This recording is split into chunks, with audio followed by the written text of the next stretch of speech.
तो कैसे हैं आप सारे? आई होप आप सभी बहुत अच्छे होंगे। तो घर के सारे काम निपटा के मैं आ गई थी अपने दुकान पे और अभी मैं 3 सूट है जिसको मैं कटिंग करने जा रही हूँ। तो बुटीक का काम आप सभी को पता है कि बहुत ज़्यादा है। और हाँ, कल के ब्लॉग ज़रूर देखिएगा क्योंकि कल संडे है, बसंत पंचमी है और कल मुझे ब्राइडल तैयार करना है तो मैं आपके साथ शेयर करूँगी। आपको ज़रूर सीखने को मिलेगा मेकअप। आप जैसे अगर मेकअप नहीं भी करते हैं, पार्लर वालर नहीं है, लेकिन खुद के लिए तो आप सीख सकते हैं। तो मैं आपके साथ कल अपना जो ब्राइडल होगा मेरा वो मेकअप लुक मैं आपके साथ शेयर करूँगी। ज़रूर देखिएगा कल का ब्लॉग। और ये देखिए, ये जो है ना मैं आपको ना अभी दिखाती हूँ, स्टैंड पे रख के दिखाती हूँ और फिर मुझे इसकी कटिंग भी करनी है तो मैं वो भी आपको दिखाऊंगी फटाफट। तो ये देखिए, अभी मैं इसकी फटाफट से कटिंग करूँगी और ये सिलूँगी।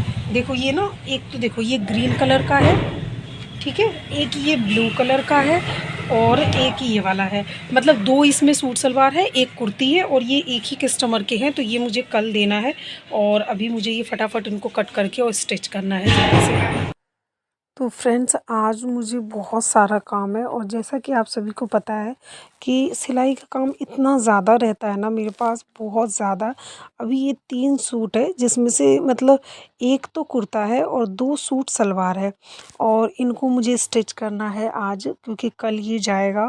कपड़ा इतना इतना ज़्यादा रहता है ना कि मैं क्या ही बताऊँ।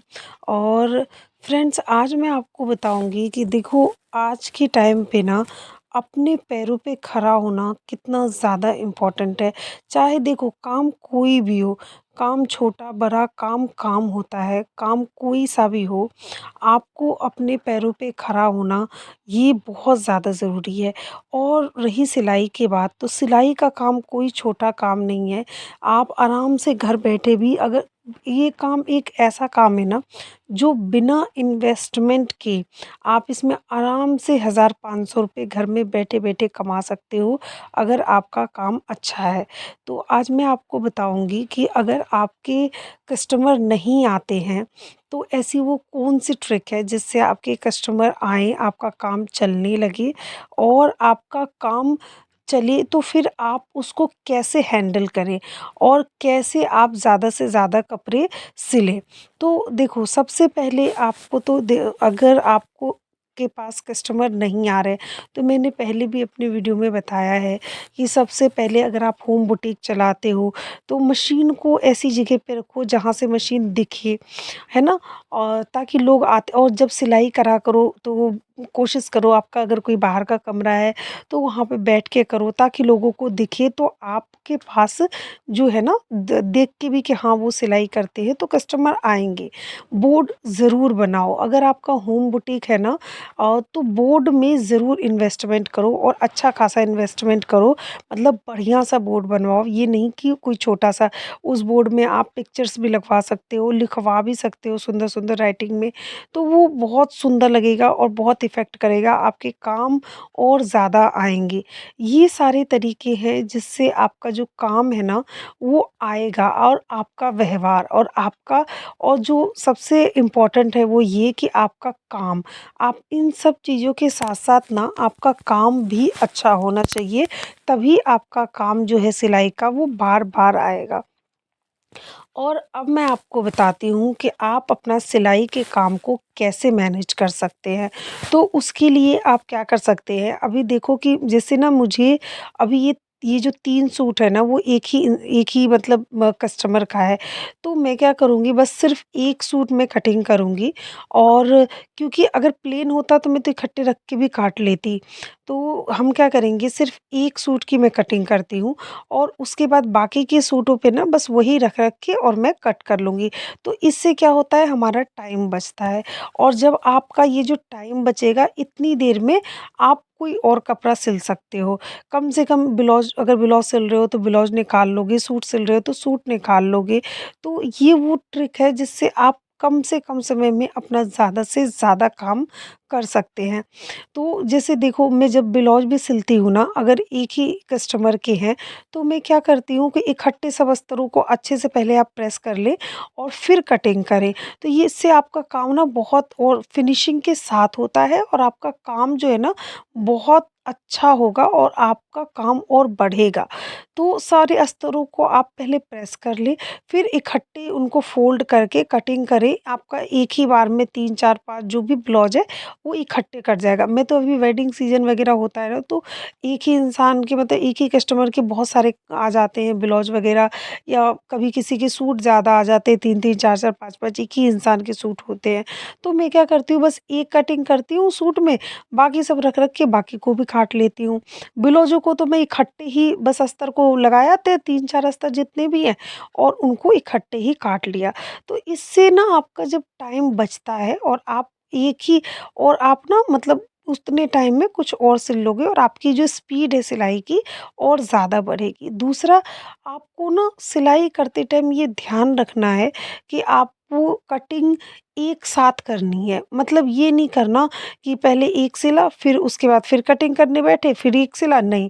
आप ये डिसाइड कर लो कि जैसे अगले दिन आपको क्या सिलना है, तो उसका आप पहले से ही कटिंग करके रखो, या फिर आपको आज क्या सिलना है, तो सुबह जल्दी आके सबसे पहले फटाफट जो भी दिन भर में सिलना है, कटिंग करके हटा दो और फिर सिलने को बैठो।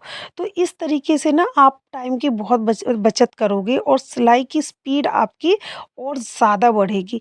और कभी भी सिलाई करने बैठो ना, तो आप ना मतलब जब कटिंग-वटिंग कर लो तो सभी के धागे उसी टाइम मैच करके रख दो, और उसके बाद क्या करो कि बुकरम-वुकरम सब अपने पास रखो, चौक-वॉक सब अपने पास रखो और फिर सिलाई करने बैठो। और जब सिलाई करने बैठो तो कम से कम 1 से 2 घंटा तो कंटिन्यू सिलाई करो। आप ना सिलाई से उठो नहीं, या फिर कम से कम 1 पीस सिल करके तभी आप उठो। अब मुझे तो ये रहता है, जैसे पहले जब मेरा बहुत शुरू में मैंने आपको बताया था कि मैंने सिलाई से ही स्टार्ट किया था, मतलब सिलाई सीखी थी और फिर उसके बाद अपना दुकान खोला था, बुटीक खोला था, और उसके बाद फिर मैंने आपको अपनी जर्नी शेयर करी थी। तो इस तरीके से मैंने शुरुआत किया था। अब आप क्या कर सकते हो कि देखो, आप जो आपका जो सिलाई का काम है ना, एक बार में आप कोशिश करा करो कि 1 पीस सिलने के बाद ही उठो। अब मेरा तो बुटीक भी है, तो मुझे क्या करना होता है कि मतलब कभी मैं कपड़े सिल रही हूँ, तो बीच में कभी थ्रेडिंग के कस्टमर आ जाते हैं। थ्रेडिंग का तो ऐसा होता नहीं है कि कभी ना आए, हर रोज़ ही थ्रेडिंग के कितने सारे कस्टमर आते हैं।